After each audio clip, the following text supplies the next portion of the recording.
নমস্কার বন্ধুরা, এই রুটাতে তোমাদের স্বাগত জানাই। আমি কৌশিক। আজকে আমি ম্যাথামেটিক্স ক্লাস নিয়ে এসেছি আইসিডিএস সুপারভাইজার মেন্স এক্সামের জন্য। আর আজকেরটা এপিসোড 4। সো তোমরা যারা এপিসোড 1, 2, 3 দেখোনি তাদেরকে আমি আই বাটনে লিঙ্ক দিয়ে দিলাম, সেখান থেকে তোমরা চেক করে নিতে পারো। আর আজকে যে ক্লাসটা করাবো সেটা আইসিডিএস লীলা রয়ের যে বইটা রয়েছে মেন্সের জন্য, তার মডেল পেপার 1-এর 11 থেকে 15 আর মডেল পেপার 2-এর 1 থেকে 5 অবধি সলিউশন করাবো। সো তোমরা যারা নতুন আমাদের চ্যানেলে তারা অবশ্যই আমাদের চ্যানেলকে সাবস্ক্রাইব করে নাও। সাবস্ক্রাইব করার পর পাশে বেল আইকন আছে, সেটা অবশ্যই প্রেস করে দেবে, তাহলে আমাদের নতুন ভিডিওগুলো তোমরা নোটিফিকেশনে তাড়াতাড়ি পেয়ে যাবে। এছাড়াও আমাদের টেলিগ্রাম চ্যানেল আছে, এডুটা আছে, সেখানেও তোমরা জয়েন হয়ে যেতে পারো। টেলিগ্রামে গিয়ে সার্চ করবে এডুটাচ লিখে, তাহলে আমাদের চ্যানেলের লেআউট পেয়ে যাবে। নিচে দেখবে জয়েন বাটন আছে, সেখানে তোমরা ক্লিক করে দেবে, তাহলে জয়েন হয়ে যেতে পারবে। আর জয়েন হওয়ার পরে পাশে দেখবে একটা ডিসকাস বাটন দেখতে পাবে, সেখানে তোমরা ক্লিক করে দিলে আমাদের গ্রুপে জয়েন হয়ে যেতে পারবে, যেখানে আমরা সপ্তাহে একটা করে মক টেস্ট নিই এবং ডেলি 2টো করে কুইজ টেস্ট থাকে। সো তোমরা সেগুলো পার্টিসিপেট করতে পারো। আর যদি অঙ্কের কোনো পার্সোনাল প্রবলেম থাকে বা আমার ভিডিও রিলেটেড যদি কোনো প্রবলেম থাকে, তাহলে আমার টেলিগ্রাম আইডি দিয়ে দিলাম, সেখান থেকে তোমরা আমার সাথে কথা বলে নিতে পারো। আজকের প্রথম অঙ্ক দেখে নিই কী বলেছে। দেখো, বলছে 2 numbers are in the ratio of 2:3. If 15 is added to both the numbers, then the ratio between two numbers 11/14. Find the greatest number. মানে বলেছে দুখানা নাম্বার, তাদের রেশিও 2:3, তাদের দুজনকেই যদি 15 দিয়ে যোগ করা হয় তাহলে তাদের রেশিওটা কত হবে? 11/14। তাহলে বড় সংখ্যাটা কত, বৃহত্তর সংখ্যাটি কত? তাহলে মনে করি সংখ্যা দুটি হলো 2x ও 3x। এবার ডাইরেক্ট আমি প্রশ্ন মতে লিখছি, কেন মাঝখানে আর কিছু লেখার নেই। প্রশ্ন মতে 2x প্লাস, যেহেতু 15 অ্যাড করেছে দুটো নাম্বারই, তাহলে 2x plus 3x plus 15 this equals to এই নাম্বারটা 11/14। এবার কোনাকুনি গুণ করবো, তাহলে কোনাকুনি গুণ করলে হবে 28x, আর 15-এর সাথে 14 ইন্টু করলে হবে 210 ইকুয়ালস টু 33x প্লাস 15-এর সাথে 11 গুণ করলে হবে তোমার 165। এবার আমি 28xকে যদি ডান দিকে নিয়ে যাই তাহলে মাইনাস হয়ে কত হবে? 5x, আর 210 আর 165কে যদি বাঁ দিকে নিয়ে আসি তাহলে মাইনাস করলে কত হবে? 45। তাহলে এখান থেকে x ইকুয়ালস টু 45/5, তাহলে x ইকুয়ালস টু কত হবে? 9। তাহলে x 9 এলো। এবার আমাকে কোশ্চেনে বলেছে কি, find the greatest number. Greatest মানে সব থেকে বড় নাম্বার যেটা, তাকে বের করতে বলেছে। তা বড় নাম্বার 2x আর 3x এর মধ্যে কে বড়? 3x বড়। তাহলে আমি 3x এর ভ্যালু বের করলেই হবে, আমার 2x বের করার কোনো দরকার নেই। তাহলে অতএব বৃহত্তর নাম্বারটি হল বৃহত্তর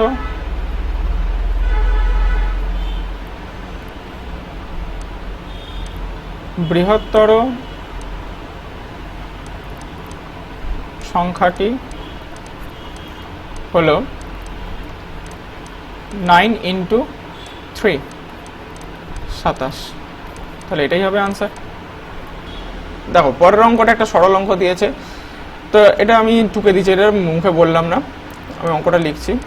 5 plus 999 plus 494/495 into 99 divided by 4। তো এই অঙ্কটা আমি স্টার্ট কোথা থেকে করব? এই ভিতরে দেখো, আমরা বদমাশের নিয়মে করেছি কি, যে ব্র্যাকেটের ভিতরে সলিউশনটা আগে করতে হয়, কিন্তু এই অঙ্কের ক্ষেত্রে তুমি যদি ব্র্যাকেটের সলিউশনটা আগে করো প্রচণ্ড বড় হয়ে যাবে, অঙ্কটা প্রচণ্ড বড় হয়ে যাবে, করতেই পারবে না, টাইমের মধ্যে তো করতেই পারবে না, আর ভুল হওয়ার চান্স অনেক বেড়ে যাবে। তাহলে কি করবে? এইখানে দেখো, এই যে বাইরে 99 ইন্টু রয়েছে, এইটাকে ভিতরে ইন্টু করার চেষ্টা করো। তাহলে কি হবে? 1/5 প্লাস এই 999-এর সাথে একবার 99 ইন্টু হবে, আর একবার এই যে ফ্র্যাকশনটা আছে, যে ভগ্নাংশটা আছে, তার সাথে 99 ইন্টু হবে। তাহলে কি করব? 999 ইন্টু 99 প্লাস 494/495 99 divided by 4। এবার দেখো এখানে কাটাকাটি যায়, 99 এর সাথে 495 কাটলে তো এখানে 5 হয়, তাহলে এখানে কত হচ্ছে 999 ইন্টু 99 প্লাস 494 বাই 5 বাই 4। এবার এখানে যে ভগ্নাংশ দুটো আছে তাদেরকে আমি একসাথে লিখছি, আর এই 999 ইন্টু 99 এদেরকে আমি এক সাইডে পাঠাচ্ছি।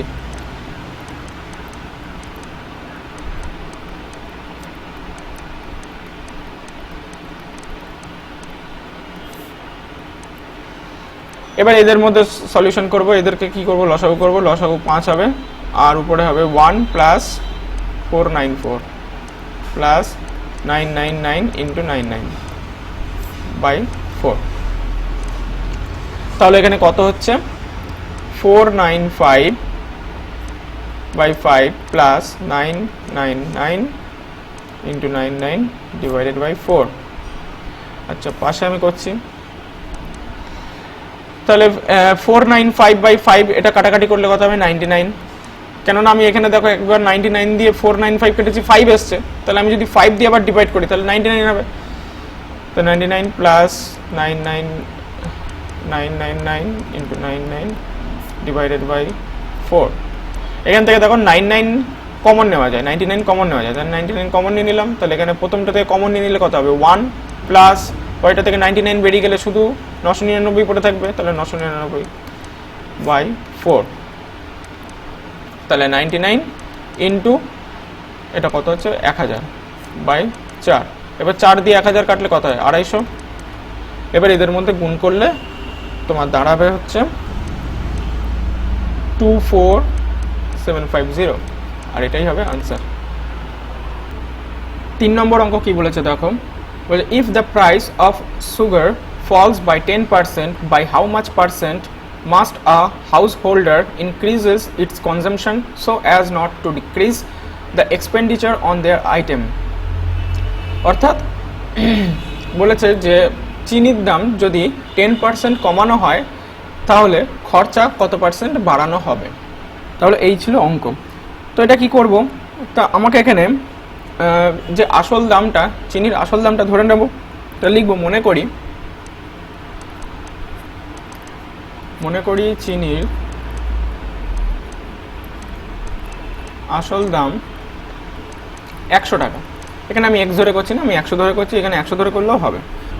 তাহলে 10% হ্রাসে 10% হ্রাসে চিনির দাম হবে 100, তো আগের দাম ছিল, তার থেকে কমবে কত 10% হ্রাস পাবে, তাহলে 100-র উপরই 10% হ্রাস পাবে, তাহলে 100 ইন্টু 10/100। এটা সলভ করলে হবে 90 টাকা। এখানেও ব্র্যাকেট দিয়ে পাশে টাকা লিখবে, 90 টাকা। এবার কি বলেছে দেখো, বলেছে এবার এই যে 90 টাকা যে খরচ কমানো হলো সেটা কি ওই 10 টাকার জন্যই হয়েছে। তাহলে লিখবো, আমি এখানে লিখবো 90 টাকায় খরচ বাড়ানো হলো 10 টাকা। তাহলে 1 টাকায় খরচ বাড়ানো হলো, কেন এখানে বলেছে খরচটা কি বাড়ানো হচ্ছে, যেহেতু চিনির দাম কমে গেছে, তাহলে 10/90 টাকা। আর 100 টাকায় যেহেতু শতকরা বের করতে হবে, তাহলে 10 ইন্টু 100/90। এটা সলভ করলে এখানে 1000/90 হচ্ছে, কাটাকাটি যাবে, তাহলে 100/9। এটা সলভ করলে তোমার আসবে হচ্ছে 11.1/9%। সরি, এখানে পার্সেন্ট দেবে না, এখানে টাকা দেবে। পার্সেন্টেজটা নিচে লাস্টে যখন আনসার লিখবে সেখানে পার্সেন্টেজ দিয়ে দেবে। এবার তোমরা লিলারয়ের বইয়ের সলিউশনে দেখতে পাবে ওখানে কিন্তু শুধু 11 টাকা লেখা রয়েছে বা 11% লেখা আছে, সেখানে কিন্তু 11.1/9 হবে, ওটা আনসারটা ভুল দেওয়া রয়েছে। পরের অঙ্ক দাও কি বলেছে, আ boat running downstream covers 24 km in 4 hours, while for covering the same distance upstream it takes 6 hours. What is the speed of the boat in still water? তাহলে লিখবো, মনে করি স্থির জলে নৌকার বেগ, স্থির জলে নৌকার বেগ x কিলোমিটার পার আওয়ার। আর কি লিখবো, স্রোতের বেগ, এবং এখানে লিখব এবং স্রোতের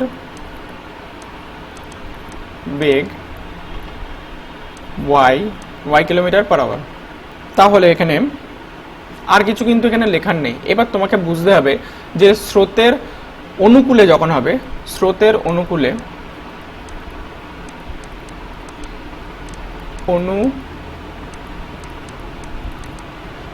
অনুকূলে যখন হবে তখন কিন্তু নৌকার যে বেগটা আর স্রোতের যে বেগটা দুটো কিন্তু যোগ হয়ে যাবে। কেন? স্রোতের দিকে যখন নৌটা যাবে তখন কি হবে, নৌকার বেগ আর স্রোতের বেগ দুটো প্লাস হয়ে যাচ্ছে, ওই জন্য দেখবেন নৌকার কি হয়, স্পিডটা বেড়ে যায়। তাহলে আমি এখানে কি লিখবো, x plus y equals to, ওরা বলে দিয়েছে যে টোটাল ডিস্টেন্স বলে দিয়েছে আর টাইম বলে দিয়েছে, তাহলে টোটাল ডিস্টেন্স বাই টাইম করলে কি হয়, স্পিড হয়। কারণ আমরা জানি কি বেগ সমান সমান দূরত্ব বাই সময়, তাই না? তাহলে এখানে দূরত্ব উপরে, দূরত্ব কত 24 আর সময় কত 4 ঘন্টা, তাহলে নিচে 4। এবার এটাকে যদি আমরা সলভ করি তাহলে হবে এক্স প্লাস ওয়াই সমান সমান 6। এটাকে দিলাম 1 নম্বর ইকুয়েশন। আর স্রোতের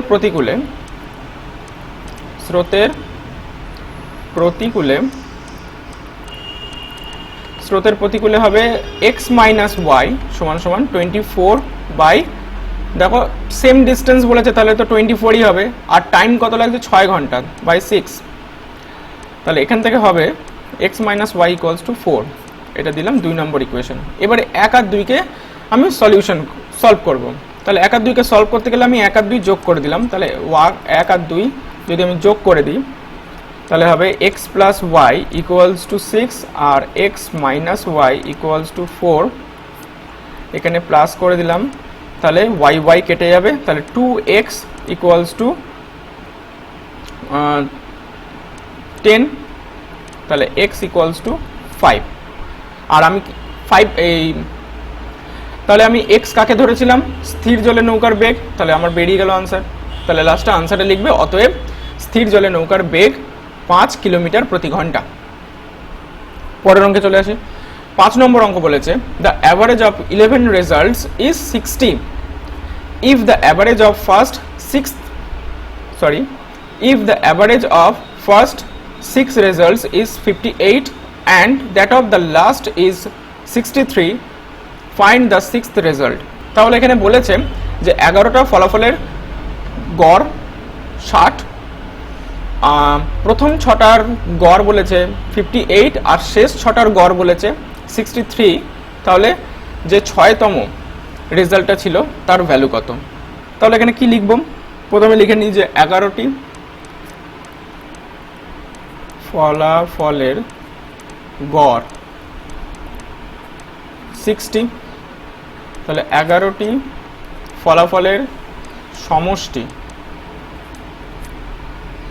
60 ইন্টু 11 কত হয় 660। এবার আমাকে প্রথম যে 6টা তাদের সমষ্টি বের করব, তাহলে আমি আগে লিখে নিই প্রথম 6টি ফলাফলের গড় 58, এটা যেটা বলে দিয়েছিল সেটা লিখলাম। এবার প্রথম 6টি ফলাফলের সমষ্টি 58 ইন্টু 6, এটা সলভ করলে হবে হচ্ছে 348। আর শেষ 6টি ফলাফলের গড় কত বলে দিয়েছে 63, তাহলে শেষ 6টি ফলাফলের সমষ্টি কত হবে 63 ইন্টু 6, তাহলে এখানে হবে হচ্ছে 378। এবার তোমাদের অঙ্কের আসল জায়গাটা বলি।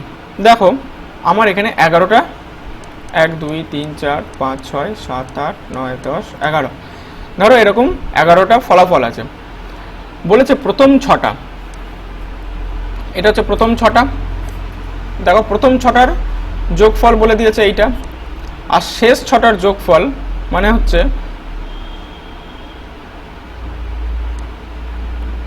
এই যে শেষ 6টার যোগফল মানে এইটা, এটা কত বলে দিয়েছে 378। এবার তুমি যখন দেখছো যে এদের দুজনের মধ্যে দেখো কমন পড়ছে কোনটা, এই 6তম, দেখো 6তম ফলাফলটা দেখো কমন পড়ছে। তাহলে দেখো এবার অঙ্কটা কি করছি, অঙ্কটা দেখলেই বুঝতে পারবে যে ওই জায়গাটা কেন ওরকম করা হয়। তাহলে আমি এখানে লিখব যে অতএব 6তম ফলাফলের মান, 6তম ফলাফলের মান, তাহলে কি করব, এদের দুজনকে যোগ করব, একে আর একে যোগ করব, তাহলে 348 প্লাস 378 এদের যোগ করলে, এবার দেখো এদের যদি আমি যোগ করি তাহলে আমার এই যে 6 নম্বর যে পদটা সেটা কি দুবার চলে আসছে, যেহেতু কেন দুবারে দু জায়গাতেই ইনক্লুড করা রয়েছে, তাহলে দুবার চলে আসছে। এবার এখান থেকে যদি আমি এই 660 বাদ দিয়ে দিই, মানে মাইনাস করে দিই, 660 হচ্ছে পুরো 11 যে সংখ্যা আছে তাদের সমষ্টি। এবার 11 যে সংখ্যাটা তার সমষ্টির মধ্যে কিন্তু এই 6 নম্বর পদটা কিন্তু একবারই আছে, তাহলে আমি যদি মাইনাস করে দিই তাহলে আমার কুই একবারই শুধু 6 নম্বর পদটা পড়ে থাকবে। তাহলে এদের মাইনাস করলে তোমার হবে, প্রথম দুটো যোগ করলে দাঁড়ায় 726, আর এখানে হচ্ছে 660 66, তাহলে 66 হবে আনসার। অঙ্কটা নিশ্চয়ই বুঝতে পেরেছো কি করতে হচ্ছে। তাহলে পরের অঙ্কে চলে আসি। পরের অঙ্কে কি বলেছে দেখো, in an examination the average marks obtained by John in English, Math, Hindi and Drawing were 50. His average marks in Math, Science, Social Studies and Craft is 70. If the average marks in all 7 subjects is 58, his score in Math was. এই অঙ্কটা পুরো আগের অঙ্কটার মতন কিন্তু same কেন বলছি, এখানে দেখো এই যে ইংলিশ, ম্যাথ, হিন্দি আর ড্রয়িং এই 4টে সাবজেক্ট তাদের গড় দিয়ে দিয়েছে, আর পরে আবার ম্যাথ, সায়েন্স, সোশ্যাল স্টাডিজ আর ক্রাফট এই 4টের গড় দিয়ে দিয়েছে। তাহলে তুমি দেখতে পাচ্ছ এই দুটোর মধ্যে কমন আছে ম্যাথ, তাহলে এদের দুজনে আমি আগে সমষ্টিটা বের করি। তাহলে লিখব ইংরেজি, অঙ্ক, হিন্দি ও ড্রয়িং অঙ্কন, ইংরেজি, অঙ্ক, হিন্দি ও অঙ্কনে প্রাপ্ত নম্বরের গড় 50। তাহলে ইংরেজি, অঙ্ক, হিন্দি অঙ্কনের প্রাপ্ত নম্বরের সমষ্টি কত হবে, 50 ইন্টু কটা সাবজেক্ট আছে 4টে, তাহলে 50 ইন্টু 4 কত হবে 200। এবার আমি কি কি সাবজেক্ট আছে, ম্যাথ, তাহলে অঙ্ক, কমা বিজ্ঞান, কমা সোশ্যাল স্টাডিজ হচ্ছে সমাজবিদ্যা,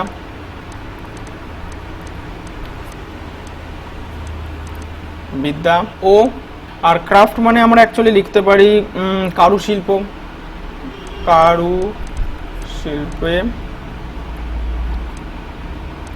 শিল্পে প্রাপ্ত নম্বর। তোমাদের যখন থাকবে তখন কিন্তু অবশ্যই বাংলা মানেগুলো কিন্তু ভালো করে লিখবে। নম্বরের গড় বলেছে 70। তাহলে অঙ্ক, বিজ্ঞান, সমাজবিদ্যা ও কারুশিল্পে প্রাপ্ত নম্বরের সমষ্টি কত হবে 70 ইন্টু, এখানেও 4টে সাবজেক্ট, তাহলে 70 ইন্টু 4, তাহলে কত হচ্ছে 280। আচ্ছা এবার দেখো, এবার বলেছে যে টোটাল মানে 7টা সাবজেক্টে সে গড় কত পেয়েছে, তাহলে লিখব যে সে 7টি বিষয়ে মোট পেয়েছে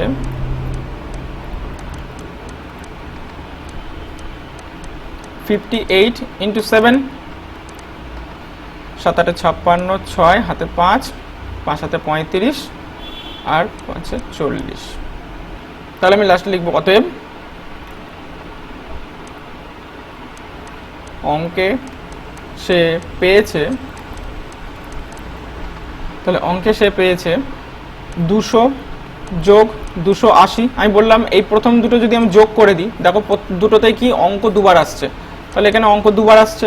এবার সেখান থেকে আমি যদি টোটালটা মাইনাস করে দিই তাহলে কি হয়ে যাবে, আমার শুধু অঙ্কে কত পেয়েছে সেটা বেরিয়ে আসবে। এখানে হচ্ছে 480 মাইনাস 406, তাহলে এখানে হবে 74 আনসার। আচ্ছা, পরের অঙ্কে চলে আসি। পরের অঙ্কে বলেছে the HCF of two numbers is 7 and their LCM is 210, মানে 210. If one of the number is 35, find the other. তা এখানে যখন আমার HCF দিয়ে দিয়েছে, আর আমি তোমাদের আগে একটা অঙ্ক করিয়েছিলাম, সম্ভবত প্রথম ক্লাসে অঙ্ক করিয়েছিলাম, একটা LCM HCF এর অঙ্ক করিয়েছিলাম। সেখানে আমি ঠিক এরকমভাবেই করেছিলাম যে যখন HCF দিয়ে দেবে তখন কি করব, ওখান থেকে নাম্বার দুটোকে ধরে নেব যে 7x আর 7y। এখানেও তাই করব। তাহলে লিখব যে মনে করি সংখ্যা দুটি হলো 7x ও 7y। এবার 7x আর 7y এর লসাগু কত, 7xy। সংখ্যা দুটির লসাগু 7xy, তাহলে অর্থাৎ 7xy ইকুয়ালস টু 210, কেন এলসিএম বলে দিয়েছে 210, এখান থেকে xy বেরিয়ে যাবে 210/7, তাহলে কত আসছে এখানে 30। তাহলে xy এর ভ্যালু আমার 30 চলে এলো। এবার কি করব, দেখো এবার আমাদের কিন্তু এখানে একটা নাম্বার বলে দিয়েছিল, দেখো if one of the numbers is 35, তাহলে আমার এখানে 7x আর 7y এদের মধ্যে যে কোনো একটা নাম্বারকে আমি 35 ধরে নেব। সাপোজ আমি প্রথমটাকেই ধরে নিচ্ছি, এমন না যে দ্বিতীয়টা ধরলে অন্য তোমার আনসার আসবে, সেরকম কোনো ব্যাপার নেই, আনসার একই আসবে। আমি প্রথমটা ধরে নিলাম, তুমি যে কোনো একটা ধরে নিতে পারো। তাহলে লিখবো প্রশ্ন মতে 7x = 35, তাহলে x equals to 35/7 equals to 5, তার মানে x এর ভ্যালু আমার 5 এলো। এবার দেখো x ইকুয়ালস টু 5 এলো, আমি এখানে ধরো এই ইকুয়েশনটাকে 1 নাম্বার দিয়ে দিলাম, যদি দিই তাহলে x এর এই যে 5 সেটা যদি আমি এখানে বসাই তাহলে y এর ভ্যালু পেয়ে যাব। তাই লিখবো x এর মান 1 নং সমীকরণে বসিয়ে পাই।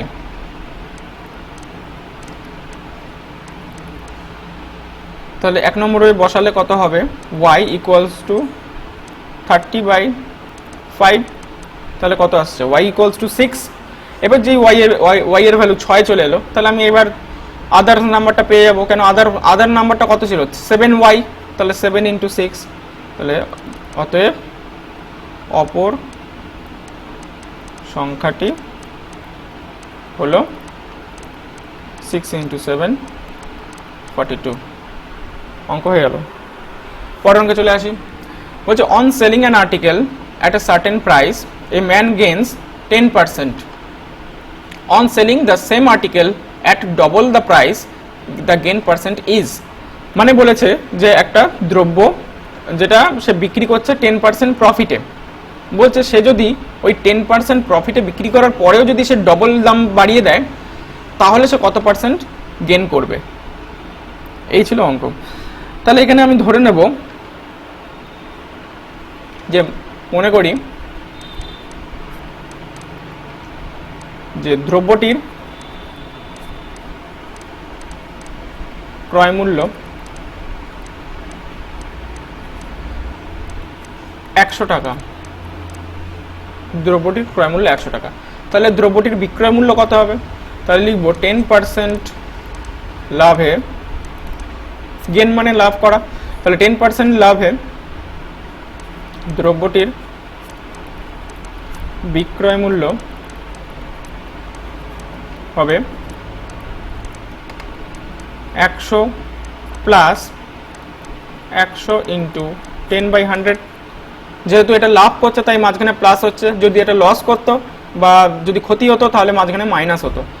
তাহলে এখানে কত হচ্ছে 110, এটা সলভ করবে 110 হবে। তাহলে আমার বিক্রয় মূল্য বেরিয়ে গেল। আর পাশে ইউনিট অবশ্যই লিখবে। ওকে, এবার দেখো কি বলেছে, যে on selling the same article at a double price. তার মানে এইটা ছিল আগের মানে সেলিং প্রাইস, এবার সে কি করছে, সেলিংটাকে আবার সেলিং প্রাইসটাকে বাড়িয়ে দিচ্ছে, কত ডাবল বাড়িয়ে দিচ্ছে। তাহলে লিখবো বিক্রয় মূল্য দ্বিগুণ করায়, বিক্রয় মূল্য দ্বিগুণ করায় বর্তমানে বিক্রয় মূল্য দাঁড়াবে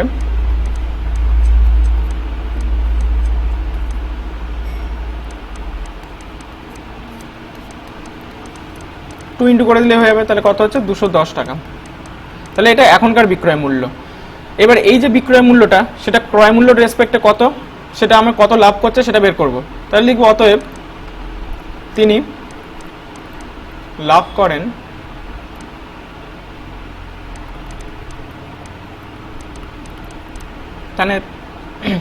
তাহলে তিনি লাভ করেন কত, 220 মাইনাস 110, বিক্রয় মূল্য থেকে ক্রয় মূল্য মাইনাস হবে এত টাকা, 120 টাকা।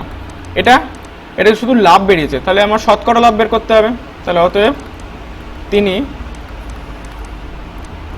শতকরা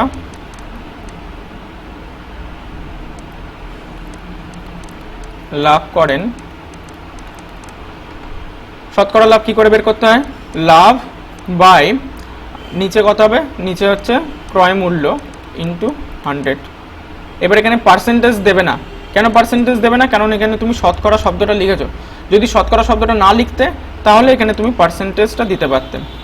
তাহলে এখানে সলভ করলে 120 হবে, 120 টাকা। লাস্টে যখন আনসার লিখবে তখন শতকরা ভাষাটা লিখবে না, তখন লিখবে তিনি লাভ করেন 120%। পরের অঙ্কে চলে আসি। বলছে a certain some of money becomes 3 times of itself in 20 years at simple interest. In how many years does it become double of itself at the same rate?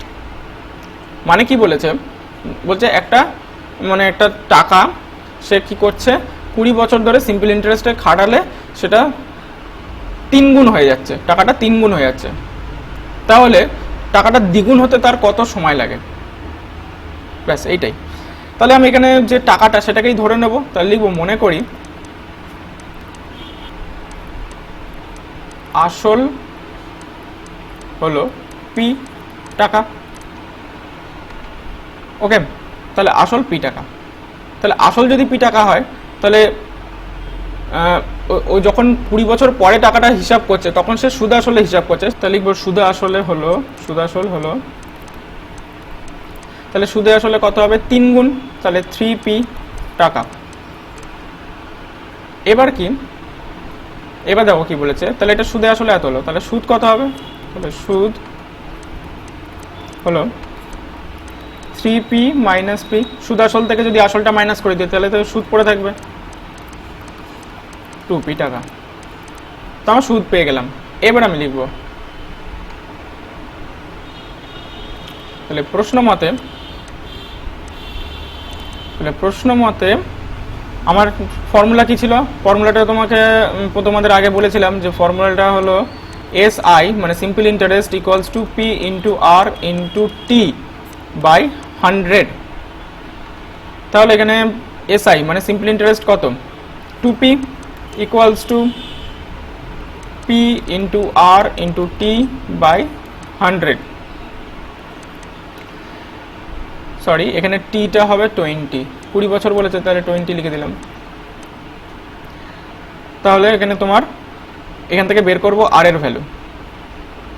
তাহলে রেট অফ ইন্টারেস্টটাকে বের করে নিই, কেন এখানে বলে দিয়েছে যে এই যে সেম রেট। তো আমি সেম রেট মানে আমার তো রেটটা কোশ্চেনে দেওয়া নেই, তাহলে রেটটাকে বের করে নিতে হবে। তাহলে রেটটা বের করে নিলে কী করবো, 2p into 100 by p into 20। এখান থেকে pp কেটে যায়, তো 2 দিয়ে 20 কাটলে 10 হয়, 0 কেটে যায়, তাহলে কত হচ্ছে আর ইকুয়ালস টু 10%। তাহলে আর এর ভ্যালু 10% বেরিয়ে গেল। এবার আমি পরের যেটা বলেছে যে ডাবল হবে, সুদে আসলে ডাবল হবে, তাই লিখবো আবার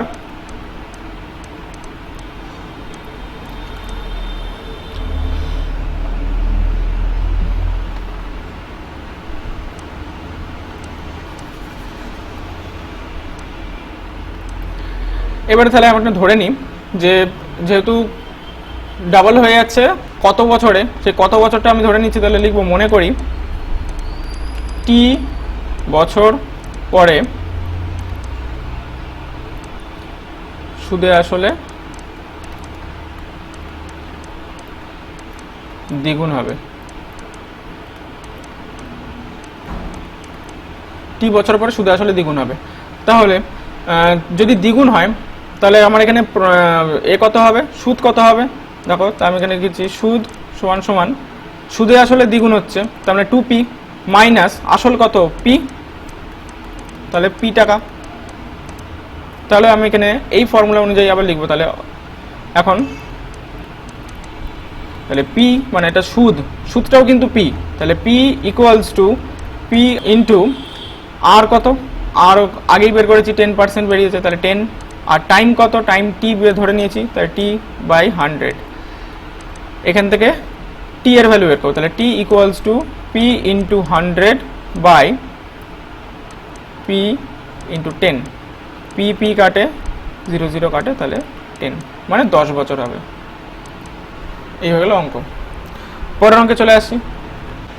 তাহলে আজকে শেষ অঙ্ক দেখো, শেষ অঙ্ক কি বলেছে, a train passes a standing man in 3 seconds and a platform 105 meter along in 8 seconds. Find the length of the train and its speed. তার মানে কি বলছে, একজন ব্যক্তিকে একটা ট্রেন 3 সেকেন্ডে ক্রস করে, আর একটা প্ল্যাটফর্ম যেটার লেন্থ বলে দিয়েছে 105 মিটার, তাকে 8 সেকেন্ডে ক্রস করে। তাহলে ট্রেনটার লেন্থ কত আর ট্রেনটার স্পিড কত? তা এই অঙ্কটা শুরু করার আগে আমি কি করব, ট্রেনটার লেন্থ ধরে নেব। তাহলে লিখব মনে করি ট্রেনটির দৈর্ঘ্য x মিটার, ট্রেনটি ব্যক্তিটিকে 3 সেকেন্ডে অতিক্রম করে।